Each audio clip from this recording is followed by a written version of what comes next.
over to the commentary desk. Great work, guys. Man, I am super excited to cast these two players, but not just that. Pig, I'm casting with you. Oh my God. This is crazy. This is the first time we've actually ever cast together, isn't it? I think so, right? Yeah. I've been to many events with you, but I think we've now basically had every possible combo. Yeah, I mean, I'm basically that jealous girl as well, who kind of, you know, I've been trying to separate you and Dan for a while. I've been trying to work it in. You've been good at being kind of flirty with me, and then I was like, secretly sending texts on like each other's phones and stuff. And all right, guys, tell your friends to join us. This is going to be, this is going to be a very special match. Down in the bottom left, in the red, he is jjakji. Looking intense right there. Of course, his opponent down here in the bottom right-hand side, the blue Zerg. It is Impact.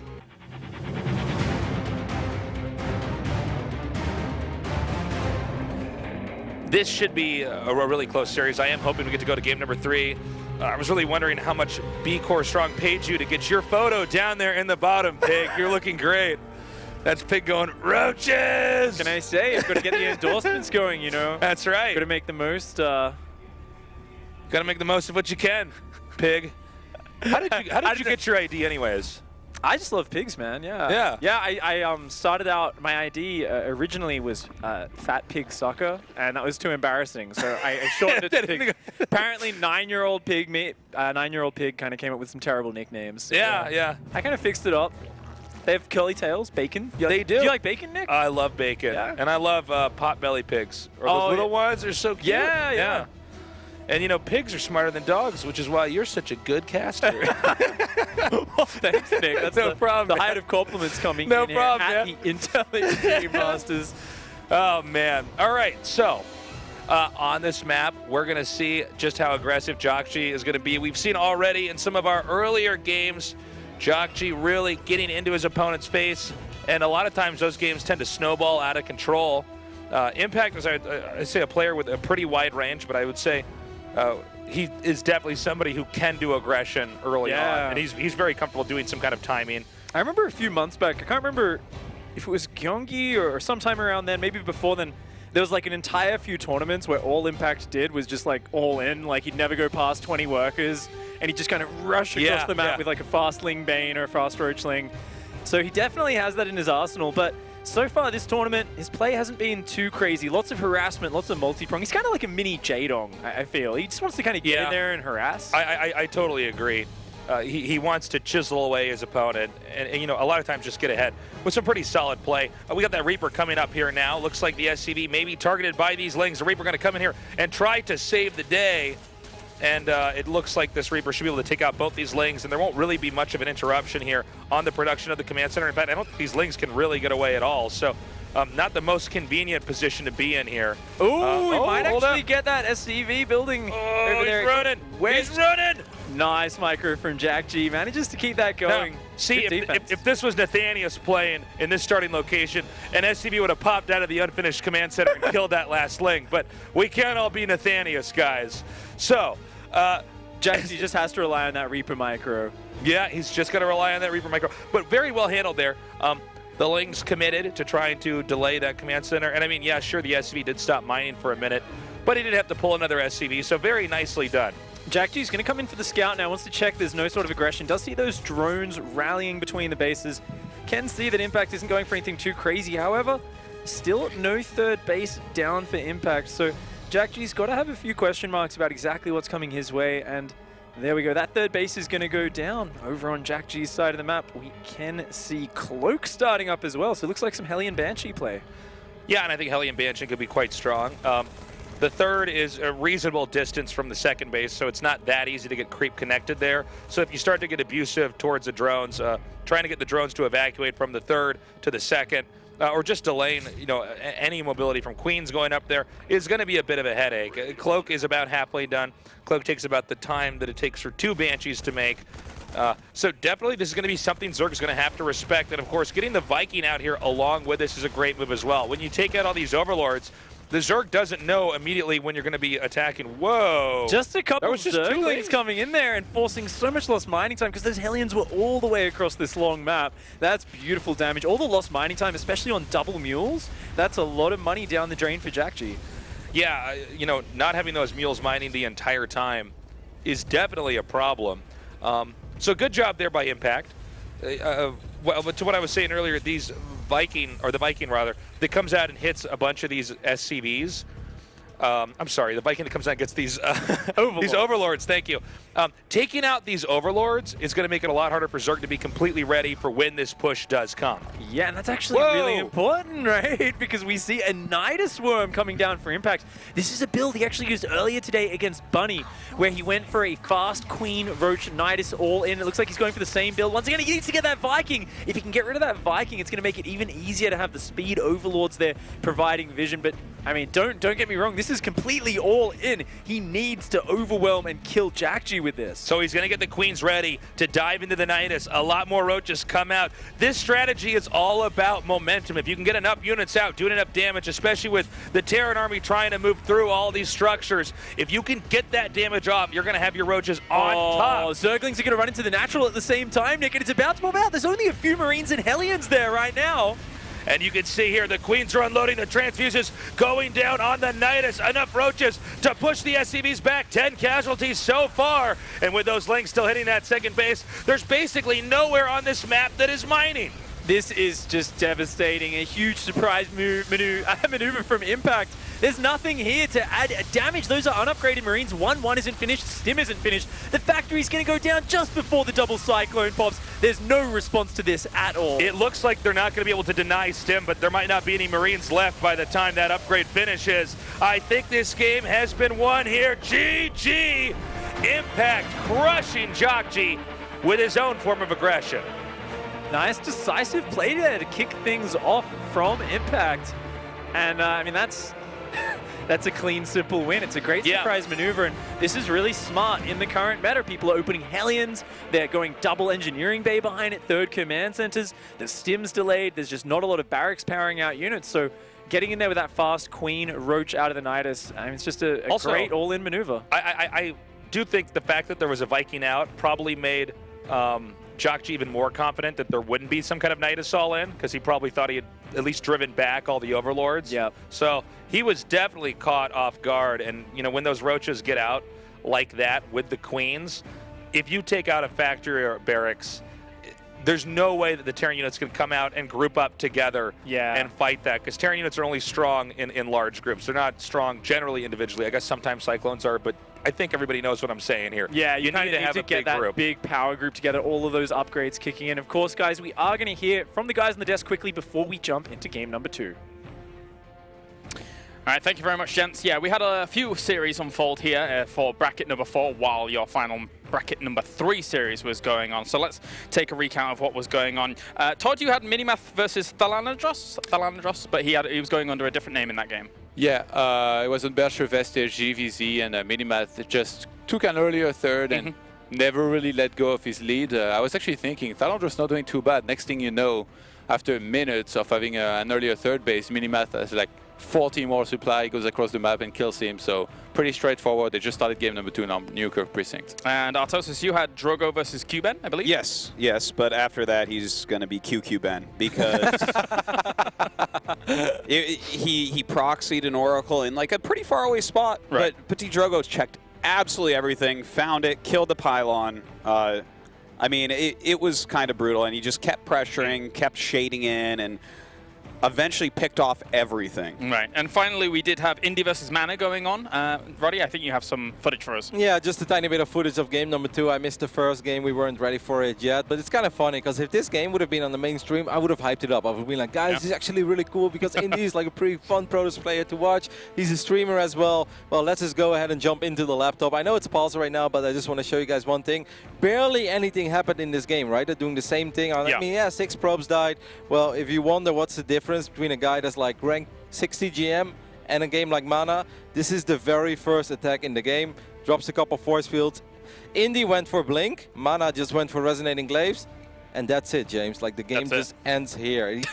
Mana just walked across the map with an army after killing a couple of workers, and that's it. Mana advances. So that was the difference? Yep. Between rank 60 and top 10? You Yep. made force fields and killed him? Yeah. No, but it's ridiculous, right? Like, it's just like it's almost an even game. A couple of workers, it's like, well, herpy derp, walk across the map, and it's over. All right, well, thank you very much, gents. We're going to head back on over to the commentary desk for game number 2 here between jjakji and Impact to see who moves on to the group stage.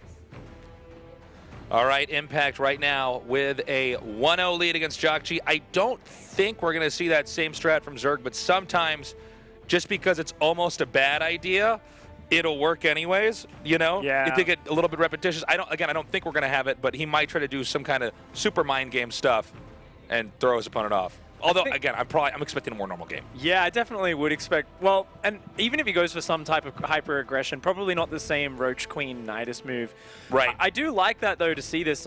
You know, the meta shifts in StarCraft, and it's very easy to just go along with what's normal in the current meta and not identify the weaknesses. But you can see Impact there has been thinking for himself and finding ways to take advantage of it. In the upper left, in the red, he needs to win this game and the next. He is jjakji.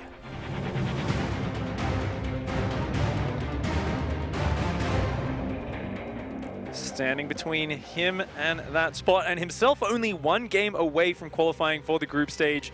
Our Zerg player, it is Impact.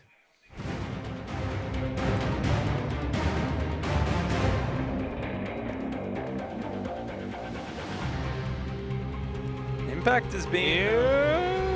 That's interesting. Yeah, that's a Gaston pool. However, Impact is a big fan of doing this as more of a standard opening, so Yeah. I don't think we'll necessarily see him go too crazy off that. Of course, he'll be able to get faster queens, faster Zergling speed to deal with any sort of Reaper aggression, as well as we saw in that last game, he loves to sneak a few Zerglings around the edge of the map and try to slow down the command center of Terran. So we've seen this a lot. Not the strategy I'm about to talk about, but I'm curious about this because in the last 30 days, ZVT, we've had a lot of these Ravager rushes. Before we get into this game, I'm curious, what are your thoughts on that? These 3 to 4 Ravagers that come up there, they start to hit the depots. Sometimes things spiral out of control, but a lot of times we see that not work. What is your take as a Zerg expert on that approach? Is it cheesy? Is it actually pretty safe? I think it really comes down to rush distance a lot of the time, as well as Terran players, whether or not they want to SCV scout. Here on Paladino Terminal, this is the shortest rush distance in the current map pool. So if there is one map where that sort of rush can be very powerful, this is it. Of course, a lot of Terran players not SCV scouting. This game, jjakji not SCV scouting, but Impact didn't choose to go for it this time around.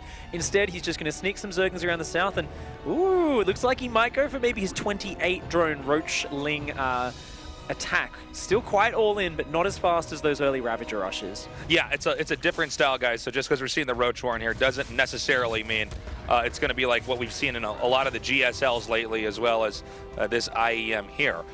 Now, what's funny about these two strategies they're both doing, usually this is meant to try to pry in and punish a player who's playing a standard game, but in this case, neither player is actually playing standard. So moments like this require a lot of intuition on both sides. Now, the thing about Reapers really is they're not exactly great against Roaches. You know, you can run away from them, but, you know, if you have to get head-to-head in a fight, they just explode. They can kind of delay attacks forever, I think, is their big power. They're really good at kind of holding off and all in, but actually doing damage to the Roaches is a completely different story. So far, they've done a bit of harassment, they've weakened a Queen, but now spotting those early Roaches, jjakji is going to have to play a little bit more conservative. We can already see Marine production starting up, Factory on the way, so that transition is starting, and jjakji really appreciating just how dangerous this situation is. Doesn't even have a command center down, and he's already just focusing on getting up that next stage of his arm. But I think this was a really good switch into Marines because, I mean, Reapers are really great early on, but they don't give you many opportunities the further the game goes along. And if you're going to go for mass Reapers,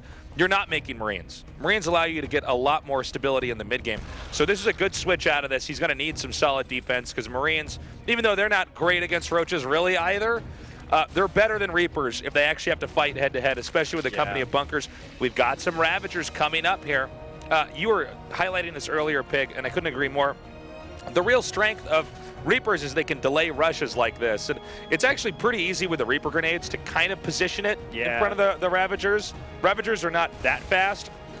And just the way the physics of the game works, you can almost always basically get the grenade to chuck them back a little bit. Exactly. Makes it very difficult to force your way in there. So I actually like the way Impact's playing. He's just got the 4 Ravager squad. I think that's enough to one-shot a Reaper, or at least kill Reapers very quickly. Yeah, I'm not sure how many Ravager shots kill a Reaper, actually. But I really should know that with how many games I play. Yep, there we go. It is the right number. Yeah. So one-shotting those Reapers, and now he can shoo this away. And behind this, he's just been droning up really well. And since jjakji, I mean, he is transitioning himself, but his command center's still in the main base. He doesn't have an orbital up yet. So I actually think this situation favors Impact quite well. He's already got a lair on the way as well. And kudos to Impact for reacting properly. He did not just stick with exactly what he started out doing. The moment he identified the Reapers are going to be a factor here, he shifted gears pretty well. Stim is about halfway done. Medevacs are on the way. When you have Stim and Medevacs, that's where the Terran does have the option of becoming abusive on the map, whereas the Zerg has to basically deflect and defend as much as possible. But you got to be careful, because Impact is one of these guys who will always counter you if he can. Yeah, absolutely. And this is one of these games where it's not... Oh, so good! He's so good! That was sick. 1 kill, 1 hit Get under point. it! That's an Impact thing. And going to delay the command center by a few seconds. And this is a Terran on 1 base. And by the way, the Ravager's out. You're not exactly comfortable leaving your base. So he still has the Ravagers far back enough, unbeknownst to the Zerg, that I think he'll be able to reclaim this pretty easily. But, you know, that little delay that we're seeing right here, this is so sick. This is... You know, StarCraft's not always won with a brilliant strategy or a big attack. Sometimes it's death by 1,000 cuts, and that could very well be one of them. Right now, though, there is a double medevac drop coming across for jjakji. The timings are so strange in this game. I'm not sure if Impact was prepared for this. He does seem to have quite a few Roaches and Ravagers here. He can't let those Ravagers get focused down, though. Nice zoning out with those corrosive biles. He's going to have to protect the 3rd base. And jjakji, he'd love to find a bit of direct damage here, but it's not like he needs to kill Impact with this move. Now, he may have fished Impact out far enough. Those Ravagers were not on creep, nor some of those Roaches. So coming back over here into the main, you know what? Impact's defense is just so good. Those 4 Roaches are going to one-shot anything that comes out of that medevac right away, and that's going to give them enough time to get those Ravagers up there. So jjakji is rotated back around. Again, this is a very late 2nd base. This is so hard for the players right now. How do you judge? Do I go just full economy from here? Do I transition? Do I commit to a 2-base push? Both players they've got so little information about what their opponent's going to be doing in the follow-up. It's very hard to make a call on exactly what direction they want to go from here. And you know what's funny about it is that, again, guys, these builds were both that they were doing were intended to punish a player or exploit a very standard game. But because they're both doing these kind of weird builds, a lot more instinct is at play in this series. As Pig was saying, it is a little bit tricky. Okay, like, yeah, do you go full macro? Do you try to, like, gear up and do some kind of a timing attack? It's becoming a pretty tight game. Tunneling Claws is on the way for Impact. That's going to be cute. Potentially could be very nice. Of course, jjakji with such a delayed income isn't going to be able to afford to just have blind turrets all over the place. He's still zoning about with this drop. Hasn't really found any direct damage, but he's making sure that Impact is massing out those Roaches. And each time he sees the size of Impact's army, it reassures him, because it tells him that Impact hasn't just built 30 drones and has some sort of monstrous economy back at home. So Impact right now with the Roach Ravager has a lot of muscle on the map here. Now, you got to be careful, because Roach Ravager, you know, Roaches eat up a lot of supply. So sometimes this isn't like the most ideal thing to keep going with all the way into the late game, but it's definitely something Terran has to respect. Terran can't really fight this head-to-head on the ground. They have to try to find, you know, a weaker area. Oh, okay, good dodge there. Yeah, there is a bit more upgrades on the way for Impact, but right now his army is very strong, so you're just spot on tasteless. jjakji just needs to lock the door and just defend. And there's no way Roach Ravager can break this in a defensive position, but if he catches the Terran in the middle of the map, in the wide open ground, that's where those Roaches and Ravagers can just overwhelm the Terran army. Of course, the dynamic changes as we get closer to max supply, though. As the upgrades kick in, as you get like a maxed out biotank army, suddenly Roach Ravager becomes really bad. Yeah, exactly. This allows you to have a lot more, you can threaten a lot more in the middle of the map with the Roach Ravager army, but yeah, it just doesn't lead you to the right spots in the endgame. You eventually have to tech out of this. But I gotta say, I think jjakji's been very conservative with these medevacs. He's definitely keeping Zerg pretty uncomfortable from the idea of moving around the map too much. And he's keeping him busy. Nice couple of snipes on these Overlords in the corner. Yeah. It's good to... Ooh, actually a bit of a Doom Drop going to go into the main base but here. it looks like he might already be ready! Yeah, Impact is on top of everything right now. jjakji, I don't know if this is the right call to keep on going through here. He's going to try to hunt down the drop on the north side as well, but jjakji is going to shut down those Ravagers. Meanwhile, getting a few drone kills on the natural. The scan! Oh my god, drone massacre, Tasteless! That was beautiful, taking out any drones that were remaining over there. The Roaches are coming in. There are still a few medevacs and Marines. Eventually, he will have to pull out, and he does just that. But with 22 drones massacred, and that number isn't getting any lower. Oh man, Impact had all the numbers he needed to defend this, but he just wasn't in the right position. Great maneuvers from jjakji, just pulling him around in circles. 38 drones have gone down. jjakji. Jesus, man, it's almost 45 drones. This is some tactical brilliance here. As you were saying, Pig, he had the tools necessary to stop this from happening, but he wasn't in the right position. Eventually, jjakji just pulled Impact apart. So many of those Roaches just still burrowed out in the middle of the map, just doing nothing this entire time. Impact, oh, this was a disastrous turn of events here in the mid game, but yeah, hats off to jjakji. He fished for this. I was saying, I don't know if it's the right idea to keep going in when it looks like the Roaches and Ravagers are so prepared, but he found that opening on the natural. Impact was just slightly too slow to respond, and now it's just, it's like whack-a-mole Terran drops just flying between bases, up and down. There's just not enough Zerg units to keep up with them anymore. Yeah. Income is so much higher for Terran. By the way, what we saw jjakji do here is one of the harder things for Terran to do at this phase of the game. To try to pull apart a Zerg that was that high in supply and do this kind of damage, that is crazy. And that's going to be it. GG! We are going into game number 3 as this series is tied up 1-1. This is one of these weird series where both players are throwing curveballs at each other. They're both trying to just bring out these very unorthodox styles and plays. And I think, I mean, that's almost a standard game for Paladino Terminal. Both players try to go super aggressive on this tiny rush map. You get in this really weird position, but jjakji, he looks almost a little bit tense there. Even though, I mean, I'd be pretty happy if I just did that. Yeah, well, that's got to feel really good, taking out a Zerg like that back there, especially if you consider the way that Impact won in game number 1 was that surprise Nidus rush. And that's one of those moments where it's like, you're not like slowly killing him and then taking him out and then you win. With a Nidus rush, you're just like, I got all this stuff in your base and now you can't do anything. Yeah, it's actually the worst way to lose. You're just like, oh, you just, like, you kind of pull your SCVs and you pull them away and then you go back, I just don't have enough stuff. Like, it's just over. It's that one punch that knocks you out. So it does feel good for him to get that one back over, especially because, I mean, we were saying the whole time it's a dicey position, right? Like, it's a little bit scary, that big Roach army marauding around the map, but yeah, jjakji just went out there, no fear, found the opening, and got in there and equalizes the series. So based on the way that it takes to win game 1 versus game 2, I would say jjakji seems to be in better form, but, you know, Impact may attempt to play around this with another crazy strat that might knock jjakji off his feet. Anyways, let's go ahead and go to the analysis desk and see how these other games are going, and yeah, what everybody's thoughts are as we go into game number 3. I think we might actually be staying with us, I think. So we're just going to stay with us because the players are about to dive into game in just a moment. So we'll just hang on here for just a minute, and we will be going into that game number 3 momentarily, Tasteless. I can't wait. Of course, it is going to be more TvZ action, and this is interesting. I'm sure there's some guys watching at home and saying, where's the Mutiling Bane versus like Bio Widowmine? Where's the big mid macro games EVT? You got to remember both of these guys have flown all the way from Korea, just like yourself. And they're probably feeling a bit of the jet lag around now. And not only that, it's a high pressure game. It's not necessarily something where you just want to go in and say, oh, I'm just going to play dead standard. We've seen both of them have these crazy aggressive builds. In game 3, when everything's on the line, are they going to play standard? Are they going to play a bit more conservative? You know, jet lag is a big factor. You know, it's hard to do anything when you're jet lagged, but playing StarCraft, that's a tall order. Yeah. Also, you know, I think they're trying to use some of these unorthodox styles. We've had, especially in game 2 back there, they both went for builds that were attempting to, you know, dismantle a normal game, and then they're stuck in this really weird game where it's not clear. It's probably not what they practiced for a lot at home. But it's going to be fun. I think jjakji might be able to take this in game 3 unless Impact has an ace up his sleeve. Yeah, I wouldn't be surprised to see Impact continue to play aggressively. Here in game number 3, of course, we are going to be going into Belshir Vestige. A blast from the past here. And our Terran player spawning in the bottom right-hand side. It is jjakji.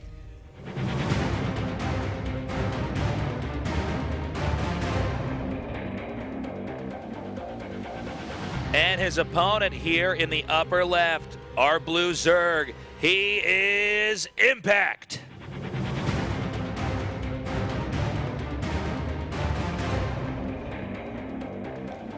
This is an interesting map. It is a map far from the past where there aren't that many bases. There's only 5 bases on each side of the map, and once you get up to those 4th and 5th bases, you're spitting distance from each other. So once you do get into that mid game, it's a little bit hard for Zerg to defend in the mid game. But then once Ultralisks and Infestors and all these units get out, it's also very hard for Terran to hang on to that 4th base if the Zerg's counter-attacking all over the place. And I guess the real question we got to ask ourselves is, will the Zerg embrace that or play around it? It depends on how comfortable people are against certain players in the late game versus the mid game. And you know, that is a real problem, right? If Zerg have to weather the storm before getting the strength and the assets of the map, they have to let Terran have the advantage for a little bit. That sometimes can be viewed as undesirable.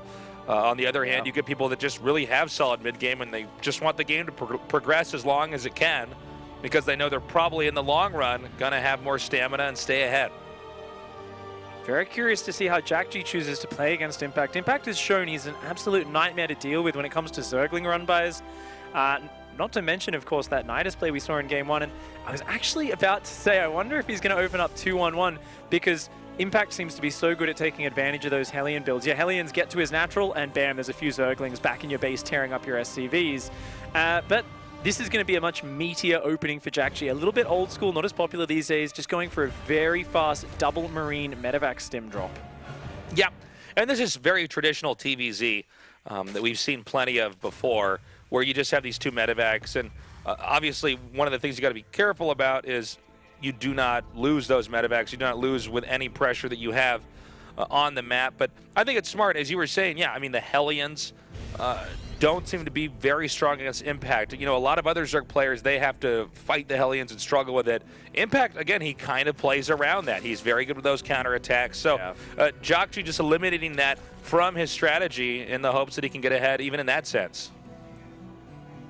Overlord speed is going to be on the way for Impact, so once again, just really favoring to see absolutely everything that jjakji can send his way. That is going to put a bit of a dent in Impact's income, but will give him 100% vision and all the information he needs to react and defend. The way this plays out for jjakji, on the other hand, Nick, I like what you said about how he can't really lose the medevacs at all. You can't really give up any of the pressure because you really are balancing everything on a knife's edge with this. It's all about keep the Zerg uncomfortable for as long as possible, keep pushing back creep without actually giving away any of your units for free. And, you know, it may be a situation where Impact discovers that jjakji is very good at doing that, or the reverse where, you know, Impact completely shuts us down just like he would the Hellions. He knows how to handle it. But this is overall a very good bread and butter TvZ build. You know, the strengths of it are very apparent. You're able to abuse the mobility of the medevacs, and the fact that you can basically pick your fight with the Zerg and up until the moment where you decide that it's not going to benefit you, and then get up and leave. Yeah. And I guess the most important tiny thing to take notice of when you're watching a strat like this is the vitality of the medevacs, because if they get too low, things can fall apart. That was really nice by jjakji. He just hit that Reaper in the main base for like a full minute. Impact just kind of ignored it, left it be, and it came back in and it saw the Roach Warren going down. And that's such an important thing for jjakji to see. Now he knows he's up against Roach Ravager, which means Impact, he's going to have a very strong frontal army, but not the same maneuverability. And that exact same multi-pronged sort of out-positioning drop play that won in the last game could be very successful here. All right, well, we've got solid 16 Marines coming out here. The 2 medevacs are about to come in and pair well with that group of Marines on the map here. And we'll have to see now how the execution is for both parties. Ooh, cute adjustment by Impact. On the right-hand side, a Dropper Lord has just loaded up with 8 Zerglings. He's going to make use of that early early Overlord speed, and he's going to try and hit with those Zerglings in the main base just as the double drop is hitting in order to distract jjakji and just pull his APM away from the engagement. But a very nice Marine positioning there should spot that. Okay, well, now it's going to be very clear to Impact where the Marines are. So the drop is going to come in here. They'll be able to take out those that Marine. Oh, that's not a lot of roaches. Yeah, this is actually not enough. And in fact, the Ravager is morphing right over here. The Queen does go down. And I believe the second one will be killed as well. And this could actually spiral out of control as the Ravager should be gunned down there as well. Impact right now, not even microing those links, so not able to use this possible position to his advantage. This is massive. Impact was just caught slightly unprepared, and this is what can happen if you haven't played against this build in a while. You're just a few seconds too late with those roaches, and suddenly massive damage is happening. Impact, so many Impact is queens getting going bopped down right now. This was actually not supposed to be like such a dramatic move, but if you're not ready, the bopping can occur. Yeah, it's like, hey, this is meant to clear some creep and make the Zerg build fighting and you're stuff. like, wait a minute, you I just stem? killed every single queen, roach, and ravager. Okay, sure, yeah, I'll take that. Why not? Think about the insane amount of value that jjakji got there, because even though Impact knew that he might be able to use that drop overlord positionally to his advantage, he didn't have the right defensive setup, and it's happening again right here, right now. Impact is falling apart. Drones getting gunned down. Just the way these Marines work, when you have enough of them, because they deal such high damage, but they're very fragile, you're not losing units. Your damage gets out of control. The third hatchery is going to fall. Oh, that's going to be pretty much game over. Like, jjakji is just walking over Impact right now. This is a serious arrow to the knee of Impact in this game. I don't know. He's going to have to go and apply for a job guarding a gate somewhere or something. Yeah, this is so bad for Zerg. I mean, normally Zergs, this was like older StarCraft II. We'd be like, oh, there you go. The Zerg lost at third base. This is good for the Terran. Zergs don't normally lose to third base, especially not to just a drop. This is like a game you win on the ladder, and you're like, I'm going to be at my rank eventually, but clearly if I'm beating people like this, I am not placed correctly. So I think from here, there's a lot of different things that jjakji can exploit, but I think most of all, you just come in there and keep beating up the Zerg. Don't miss any depots, keep making stuff, and stay on top of the Zerg, and you'll probably win this in the next few minutes. Yeah, he's got the third base heading down to land. He's got double upgrades heading towards 2-2. There's very little creep spread out for Impact. Can Impact even defend this next poke at the third base? I don't think he can. He's only got a few roaches here. The Marines are now coming in. There are a lot of roaches. The Queen's trying to target these medevacs. Oh my gosh, Trader Mine there. Just, I believe that hit the Terran units more than the Zerg. Must have been some good micro from Impact to, I think, pull a roach forward in and lure that shot in. And you know what? This is pretty good here as well. The fact that he actually got the creep down there where that command center is. He'll have to get some Marines down there to try to drive that out as well. But super annoying play there by Impact. Again, if jjakji overextends a little bit too much, that can be one very simple way this game would balance out. And he's got Burrow finishing up, so maybe if he can sneak in some Tunneling Claw roaches, that could be really good. It would have been really funny if he actually burrowed a Zergling underneath the third base as well as dropping creep there. But jjakji is going to get that third base down now. And when his 2-2 finishes, oh my gosh, as Zerg, how do you defend that? Impact's only chance is to get Tunneling Claw roaches into the mineral lines of jjakji and like just buy 5 minutes of time to catch up in upgrades. Yeah, you're totally right, Pig. At 2-2, the Terran army is so robust. You got to factor in, it's not just how quickly can you kill that Terran, but Marines do so much damage so fast that it could spiral out of control for the Zerg. We do have some burrowed roaches now moving through this area, hoping to maybe try to deter jjakji from moving out on the map, but I think jjakji's already gone too far. He's going to be unloading not just over here, but in the main base of Impact. Triple drop going in there, and jjakji catches the Tunneling Claw roach counterattack at the same time. jjakji is on top of everything this game. No surprise is going to be catching him out. Just going to fight these roaches head on, focus firing them down there with those Marines. And that is some beautiful play from jjakji. The drop coming back in on the third base at the same time. Drones starting to fall. Impact is on the ropes right now, and jjakji is just pummeling him. He is not giving him any ground. Yeah, this is just not stopping. jjakji is just shredding apart the expansions here for Impact. So many drones killed throughout this game, and that is not slowing down anytime soon. Yeah, now that he's found his way in there and he's put Impact on the back foot, jjakji is able to bounce in and out with these drops. There's zero pressure on his side of the map, and that just allows jjakji to put all of his APM into that multi-prong, into that harassment. Now he says, okay, cool, let's go back, let's macro a little bit, and I'm sure in the next moments, yeah, we're going to see a huge army moving across the map. It looks like he's very focused on doom dropping for the moment. Yeah, the fact that he's comboing these drops so hard, you know, it's almost making Impact look kind of crazy for even sending any roaches out on the map here. Most of the medevacs are also surviving this, so they can always go back and shuttle in even more units. The targeting from jjakji on Impact's roaches has been very good, but he has to make sure that he's careful to try to fight these units in small numbers and not just everything at once. Because really, if you have all your Roaches and Ravagers in the right position, Terran can't do anything. The problem is that the Medivacs are so much more mobile than Roach Ravager ever could be. And he's worked himself up into a very nice advantage right now. It looks like 2-2 is about to finish for Impact. He's going to equalize those upgrades, at least for a while. But jjakji closing in on Max. He has a huge income. He has a huge army, and funnily enough, he doesn't seem to want to do the frontal push just yet. I do feel like a siege tank push on the front, abusing the cliffs and the ledges on Belshir would be unstoppable, but jjakji's done such a good job with the drops so far. Why stop now? Medivacs are headed northbound here. Again, the idea of Xur taking a 4th base is a hard one to imagine with the kind of pressure that Terran has, not to mention, as Pig was talking about earlier on this map, the 4th base is very pushable for Terran, so the fact that jjakji has been beating up Impact pretty hard throughout this game that's already gone past 10 minutes, there's not really been a moment where Impact's had a lead. Yeah. We're about to get into a very dangerous time period in this game on this map, and I don't know if Impact has the stamina or the muscle within his Zerg army to actually combat what jjakji can throw at him. Down there on the map, there's a big blue bob. Oh, wow! Oh, Tunneling Claws catch the siege tanks. Very nice triple siege tank snipe, but he's got to get out of there. That's a lot of bio close on his tail. Those Roaches need to run. They need to get on out of there. But what a great trade. A very good start to the potential turnaround. A few Roaches do try to Tunneling Claw their way past. They do get scanned on down. Nice interception there from jjakji. And I think the play there from Impact was good up until the Roaches weren't able to get back out. That means the army's going to be even smaller here for Impact if jjakji does decide that it's time to actually push in. jjakji stimming down here into the 3rd base once more. No units in position. A few more drones are going to fall.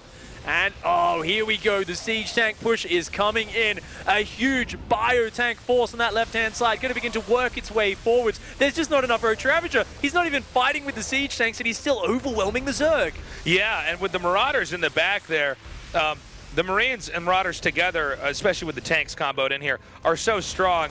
jjakji pretty much always has the first shot and can initiate the fight with ease. And in fact, even with a decent concave versus the convex, jjakji is doing too much damage here to Impact. The healing from those Medivacs is just out of control right now. As soon as these units stim, they're just getting healed up. Nice fungal biles are landing. A lot of Medivacs actually do start to fall. Impact taking the best fight he could possibly hope for, but I don't think it's going to be enough take. Yeah, out of nowhere, an entire other army came up to replace those units that were picked off. Very nicely done.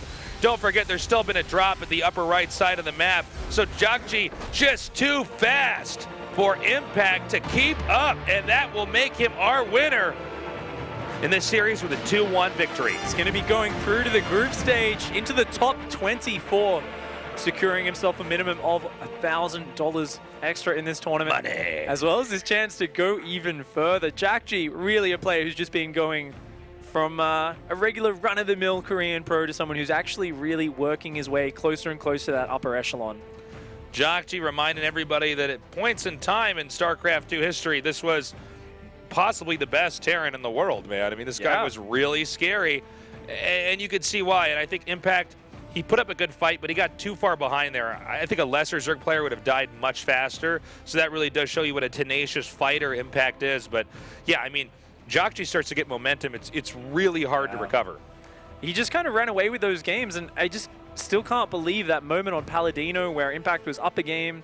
He was looking so confident. Yeah. He had that big, scary Roach Ravager force, and then it was just like, hey, there's Medivacs in 3 locations at once, and your entire economy is just gone. Magic trick. We're going to go to a short break. When we come back, more StarCraft II action here at the Intel Extreme Masters.